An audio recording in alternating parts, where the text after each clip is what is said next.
you, actually from a boat in the middle of the Mediterranean Sea. I am on my way from Rome to Santorini. I will be in Santorini, I believe, Monday morning, probably. And I'll be at sea all day tomorrow, Sunday as well. So I have never been on a cruise before. My parents, well, an out to sea cruise, truly. I've done, cruise in the water between islands in Croatia, and it was absolutely beautiful. And so this is my first time actually out truly at sea on a big boat, like a grown up. And it's been interesting. I walk in along with my two younger sisters and my parents, and it feels like we're all of a sudden in Vegas. There's like slot machines, and I'm like, what is happening? This is so weird. And it was such a strange experience, and also so fun, kind of seeing all the different aspects. On one side of the boat, there it's like very quiet with a sun deck and people napping. And then on the other side, there's like people doing salsa and live music and a DJ. And it's just like so fun and so crazy. And in all of that, there were multiple points throughout today where there was just a little bit of chaos.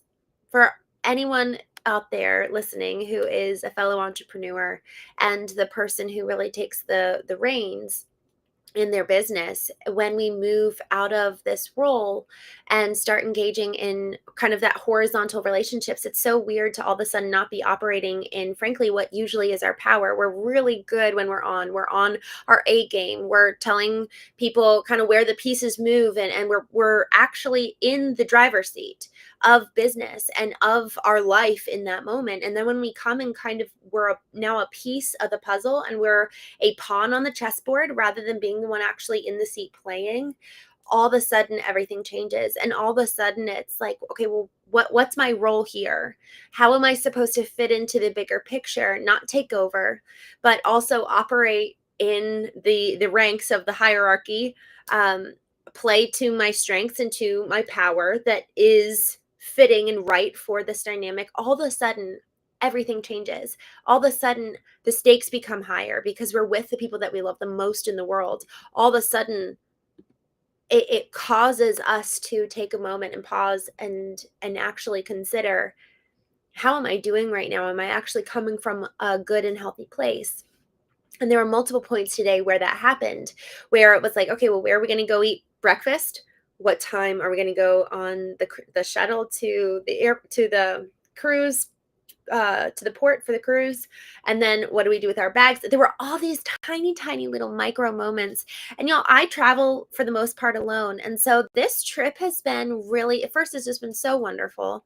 I've loved every minute of being with my family, and still it's been a good challenge for so much of my life. I played a role that, frankly, I have been intentionally stepping away from, given feedback that I've received, also realizing how a lot of how I operated in my family for the majority of my life was predicated in fear of not being wanted, not being loved, not being worthy. And I just wanted to belong. My younger two sisters always had each other. My older three siblings had each other, and I was awkwardly in the middle. And so there was always just this desire to be loved and wanted and liked. And apparently my parents actually had a seventh child that passed, and they would have been right around my age.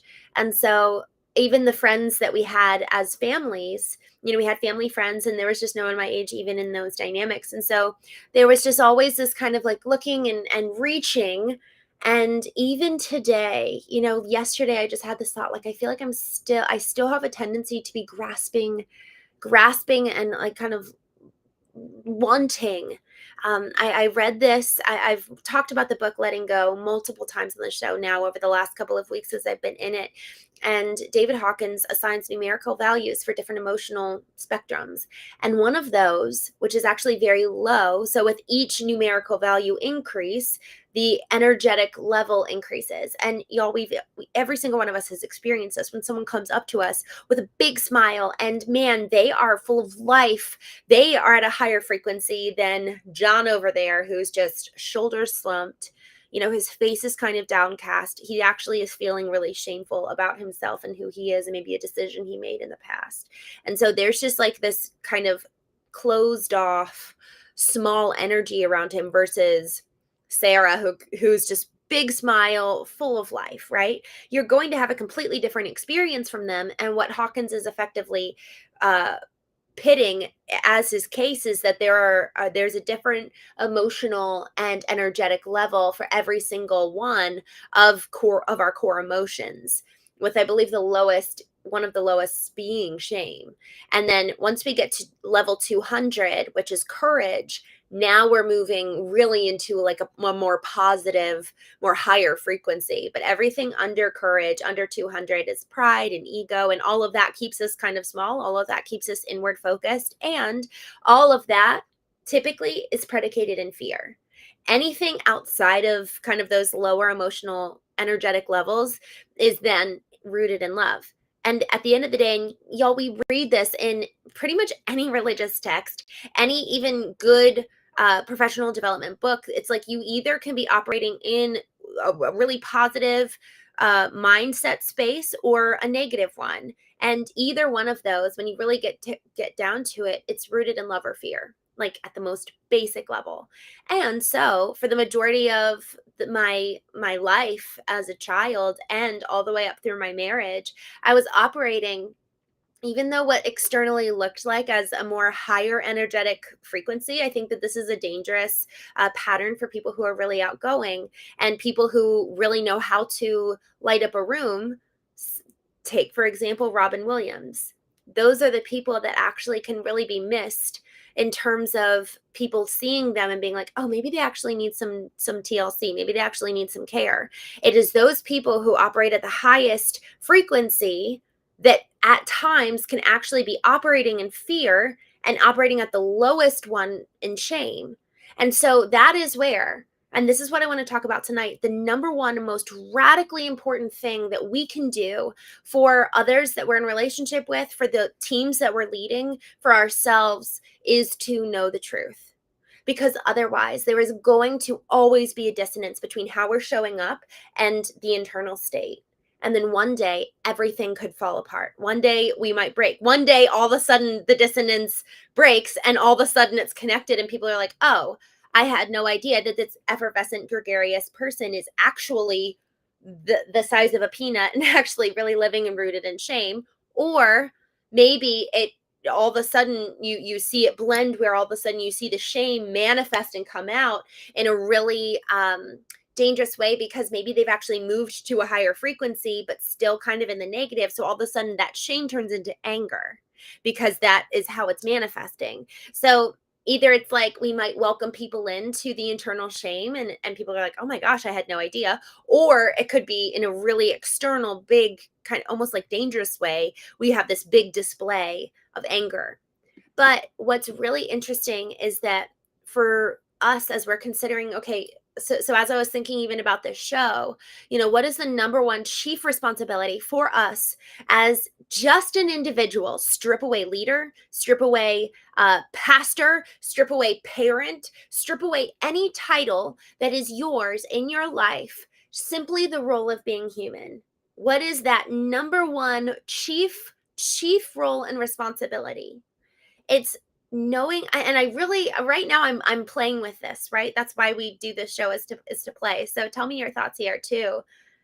Responsibility to know the truth, because in the truth we then identify, am I operating in love or fear?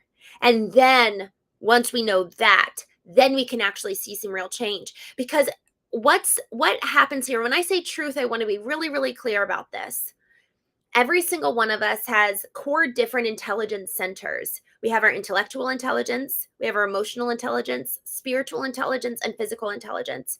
Every single one of those has to effectively be switched on every single day, because when we're sleeping, our subconscious is kind of in the driver's seat, and that's where our dream life can actually be very vibrant. And ultimately, our goal is that as we wake up, we have to turn on with intention those intelligences that have kind of been laying dormant or even engaging in the subconscious to either process different things, to create different things, to bring things back from the recesses of our mind or soul into consciousness. So effectively, it's almost like tuning in and awakening each one of our intelligences that have been effectively offline and bring it to our conscious state. So then we can learn from every single one as we walk through the day. But what my IQ might tell me in the moment does not mean that is the truth. What my EQ might tell me in the moment does not mean that that is the final truth. And even tonight, I was actually having an experience tonight, and it was a hard one. Um, my thoughts and your thoughts, every single one of them carries a frequency, like Hawkins talks about, from shame all the way up to joy, to love, to acceptance, to courage, to ego, and everything in between, right? And so there's this concept of taking a thought and examining it. It's like pulling it out of our mind and holding it under the limelight and being like, oh, what is that thought telling me right now? What is it saying? What is true? I actually don't like what I see here. And I get to choose now what I'm going to do about that thought. And in terms of examining a thought, so we take the thought from kind of the IQ, what's the thought taking place, pulling it out under the limelight and examining it, taking an emotion. If we're feeling a sensation in our body, taking that emotion and looking it under the limelight and saying, what do you have to tell me? Because in every single thought, every single emotion, even kind of a spiritual inclination, an intuition, a revelation, something that feels like it's almost like outside of us, but all of a sudden it's presented to us, there's something there. And even the physical side, I might get this really, really weird, like my body all of a sudden is like on hyper alert, like what is going on? Every single one of these intelligences being activated has something to teach us, to inform us. Each one of our intelligences is ultimately an informant. And so, by way of knowing how to turn them on, attune to them, check in with them, the amalgamation of every single intelligence offers us almost like this awesome puzzle that then we get to decide. Viktor Frankl, in his book, As a Man Thinketh, no, that's James Allen. I did this one other time too. Man's Search for Meaning. He authored that in Auschwitz. And what he talks about is that between stimulus and response is choice. So every single stimulus from our internal,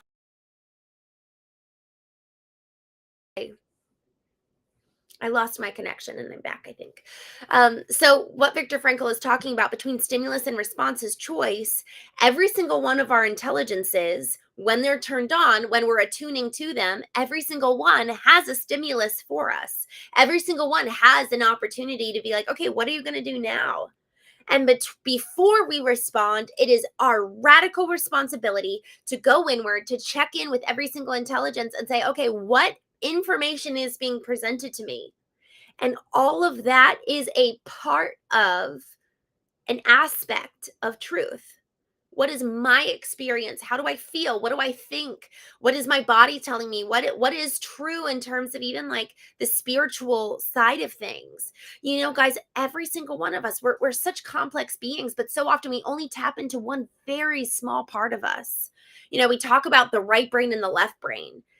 Obviously, there's the intellectual and the emotional, but so often we're only focusing on the intellectual. We have to be tapping into the emotional in order to be a full-fledged, well-rounded human. There's a reason why we have both. There's a reason why they talk about the power and prowess of someone who knows how to operate both sides of their brain in tandem. There's a reason why people talk about, you know, oh man, they really have the ability to kind of operate in the structure in the masculine and in the nurturing the feminine.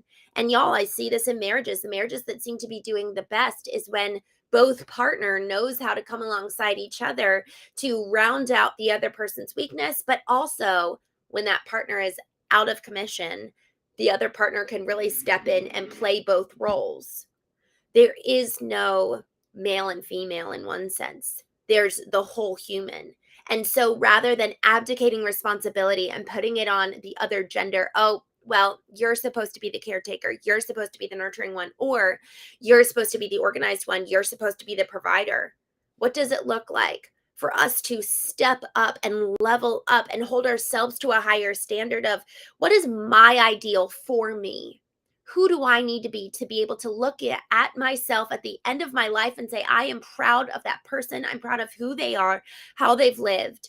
And so much of that is by way of taking our thoughts, our emotions, even our every single one of our data informants, taking account for what it is telling us, and then knowing what we'll do next under the guise of our ideal, governed by the divine himself in terms of hierarchy, and then making a choice as a response to that.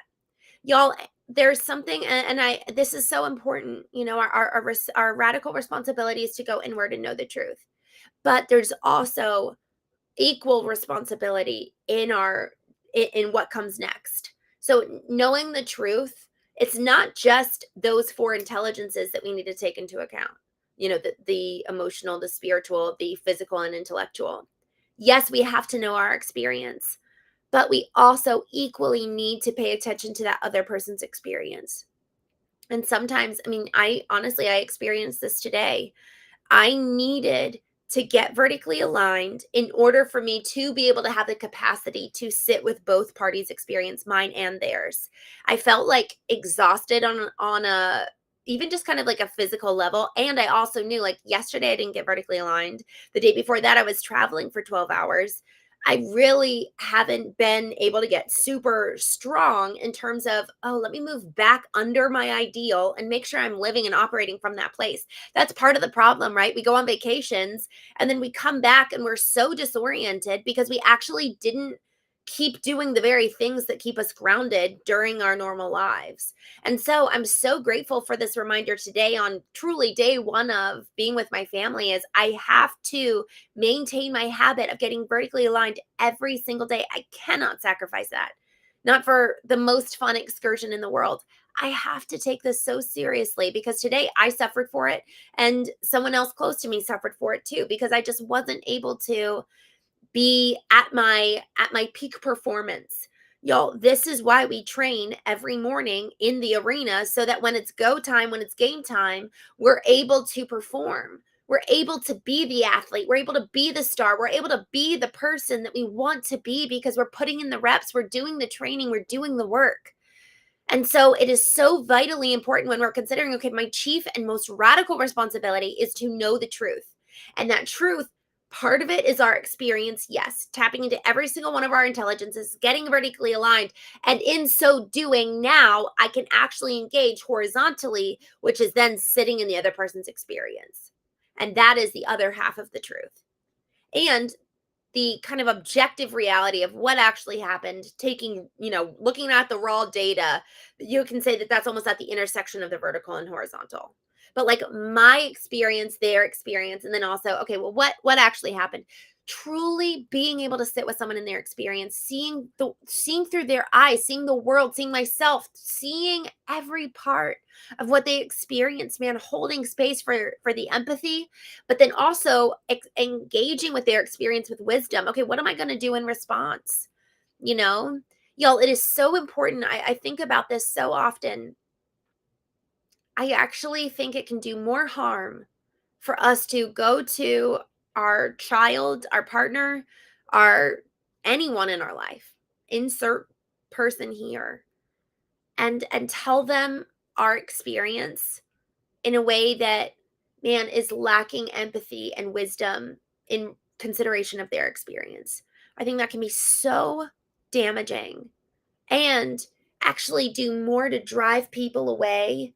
This is why emotional intelligence incorporates two parts: the ability to be aware of, know, understand, and express one's own emotions, and the ability to experience an interpersonal relationship dynamic with empathy and with wisdom. It is both aspects, it's the vertical and the horizontal. We cannot ever truly experience real health if we are only sitting in our experience or only sitting in their experience. And y'all, this has really been a theme over the last couple of, honestly, full week or so. This topic is so important that we do not move into codependency, that we really protect ourselves, that we safeguard ourselves by knowing the truth of what is our experience, and also being able to sit with them in empathy. Be like, man, I hate that's what you're experiencing right now. But y'all, if we're not also taking radical control of our thoughts, emotions, and everything else our intelligences have to offer to us, we're going to start listening to what is false. So we actually have to know this. This is why I say spirit, because God himself comes in and says, "Oh, by the way, this is your identity." And it's like holding up like a little note card. Actually, my dad did this when we were young.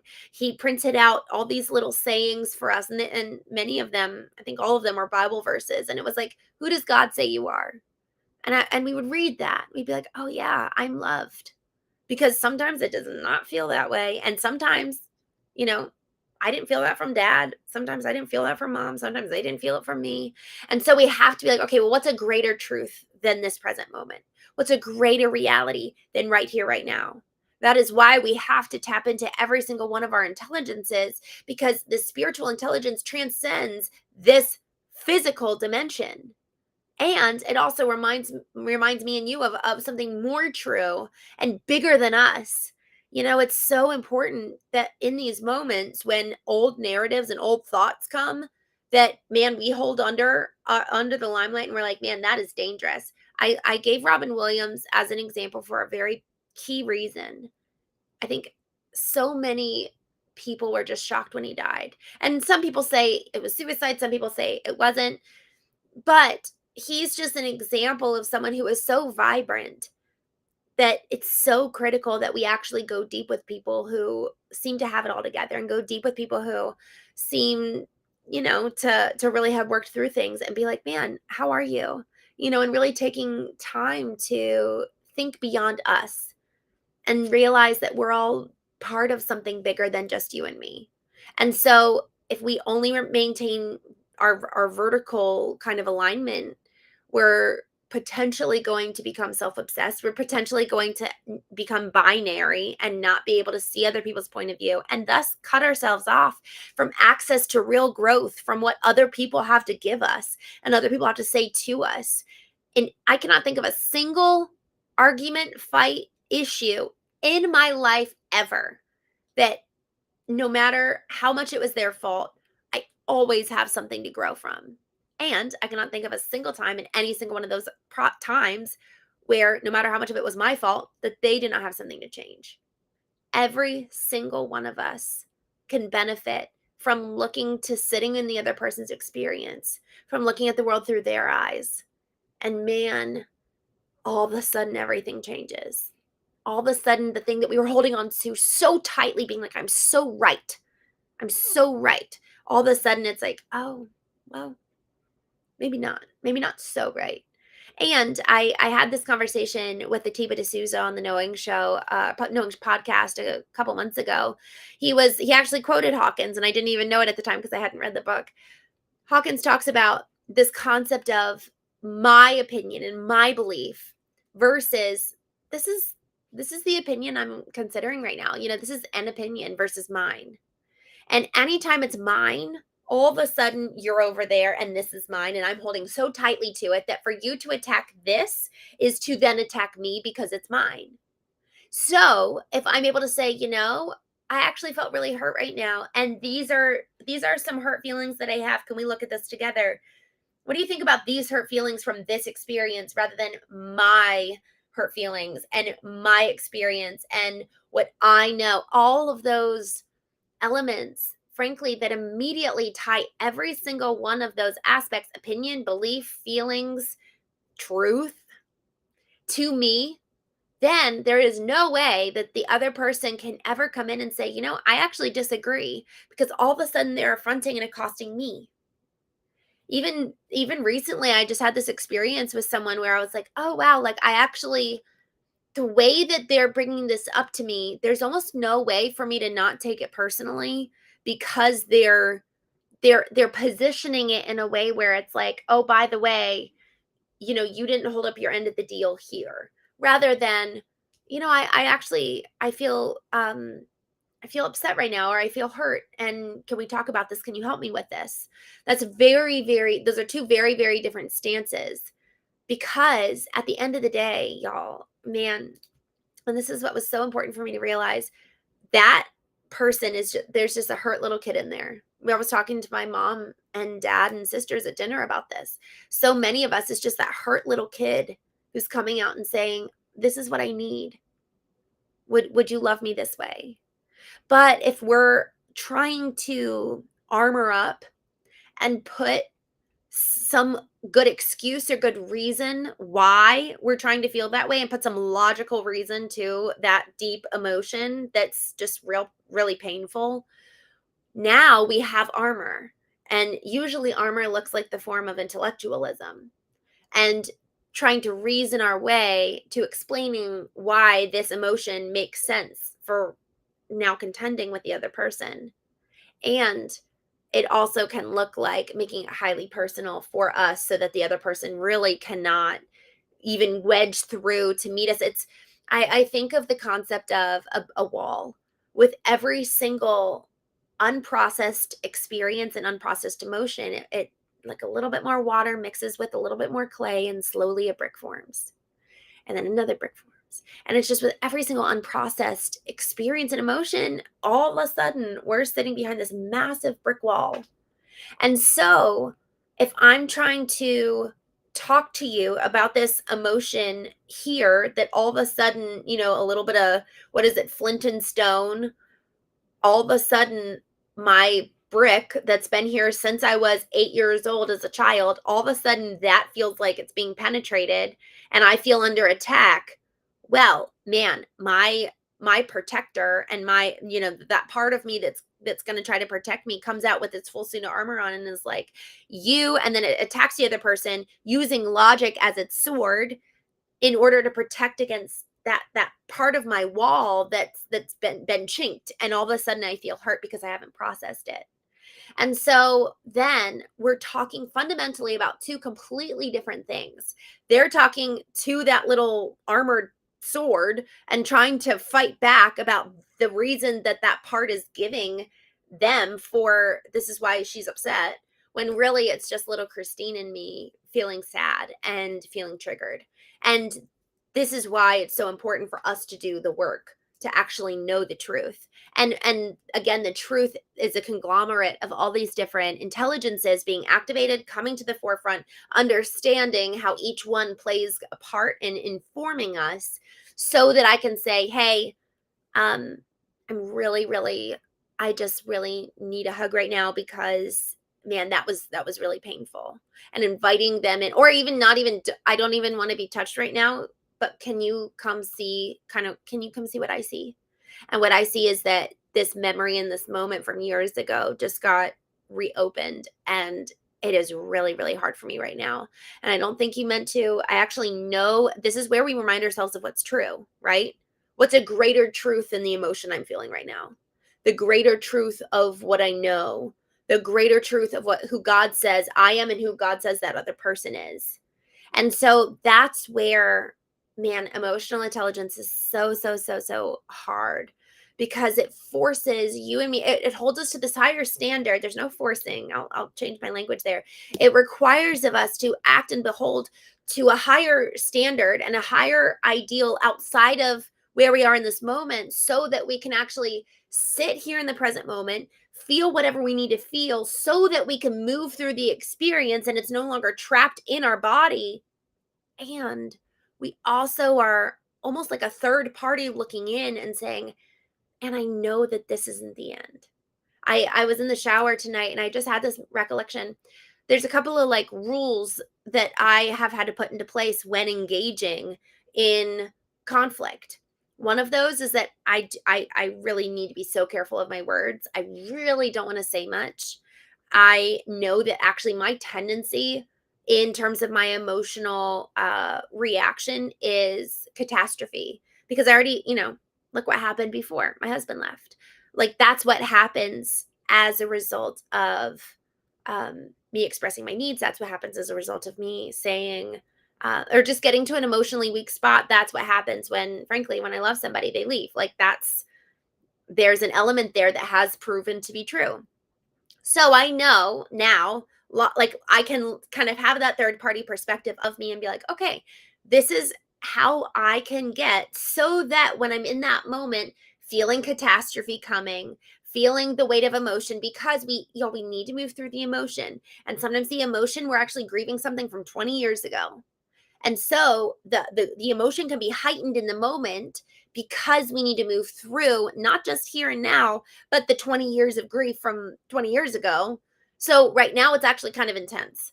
So giving myself space, knowing that I have a tendency to catastrophize, but not taking action, holding back, just having the awareness. This is partially what it means to just be aware, is that you can kind of watch yourself and be like, okay, I'm moving through this, and also I will get to the other side. I will be good. I will be fine. I am proud of myself for doing the work. I am. And then that's where, man, that's where we need to start speaking the truth. Because if we don't know who we are and we don't know our own identity, we don't know our own prowess, we don't know who and what our potential looks like, we don't know who God says we are, then every time we're triggered and activated, we're constantly at war with the other person and at war with ourselves. Well, what is true? And y'all, I still struggle with this. 4 years into my own journey of knowing and cultivating emotional intelligence, I still wrestle with the identity piece, but I wrestle with it way more when I'm not in vertical alignment. When I'm in vertical alignment, there have been so many times, and I'm so grateful that it's like somebody throwing little pebbles at you, where it's like, oh, don't like that, let me move. Versus when I'm out of alignment, all of a sudden it's like a big bowling ball gets thrown and I catch it. And I'm like, oh my gosh, look at this. Oh, what am I going to do? You know what I mean? Like all of a sudden, what is being thrown at us, we hold it. Now it's ours. Rather than that little pebble and being like, oh, okay, I'm going to move out of the way. I'm not holding it, not touching it, not taking it. I am moving, rather than staying stuck, taking what the other person, based in their experience, their trauma, whatever it is, taking it and holding it and making it our own. Y'all, we have entire capability and autonomy to never once take anything that is not ours, but it takes radical ability to know the truth. And again, for those of you just joining, the truth that I'm talking about is chiefly our experience, which includes all four of our intelligences being activated, coming to the table, telling us the data that it knows, remembering our ideal, who does God say that we are, and the other person's experience. That is all of those pieces, all of those parts is part of what constitutes what is. And then you and I have the most powerful of all human freedoms, which is choice. What are we going to do? And that is where freedom ultimately lies. It's in our own ability to choose. Yes, maybe I will make a wrong choice sometimes and catch the bowling ball. But then once I realize I've caught it, I still have the choice of, let me graciously put this down rather than throwing it back in their face to try to let go of it. There's so many beautiful moments in relationships where we have time and time again the moment to choose, the moment to respond, and ensure that every single action, every single output of our lives aligns with our ideal. But so much of it starts and is predicated in vertical alignment. So I don't know about you all, but tomorrow I'm really going to spend some time getting vertically aligned. And tomorrow on the Knowing Show, we talk about spiritual intelligence. And I'm excited to see you all tomorrow on the Knowing Show. I am going to put in the chat here 21 days of vertical alignments. This is just different practices, different prompts, different questions that I've used in the past that I've walked other people through in Knowing retreats, just to really help you and I awaken every single one of our intelligences, every single one of these aspects of what is true, to bring it to the limelight, hear what it has to say. And then at the end of the day, it is your and I's responsibility to choose, what are we going to do? And in that moment, that is when we really start living. is when we start activating our agency and start assuming radical responsibility to know the truth of our experience, the other person's experience, and ultimately understanding who is it that I even want to be in the first place and who does God say that I am. And all of those, when working together, man, it's just like this beautiful puzzle piece of, okay, this is life. This is what's real. This is the power and potency of what is. And it does not always mean that we like it. Yet what happens on the other side of truth so often is creation. We get to create our action. We get to create our choice. We get to create our mindset. We get to create our ideal and create action as a result of that. So I will see you tomorrow on the Knowing Show, where we'll talk more about spiritual intelligence. In the meantime, send me a DM if you have any things in particular that we want to talk about tomorrow on the Knowing Show. And thank you for joining me tonight. I'll drop that link here in the chat to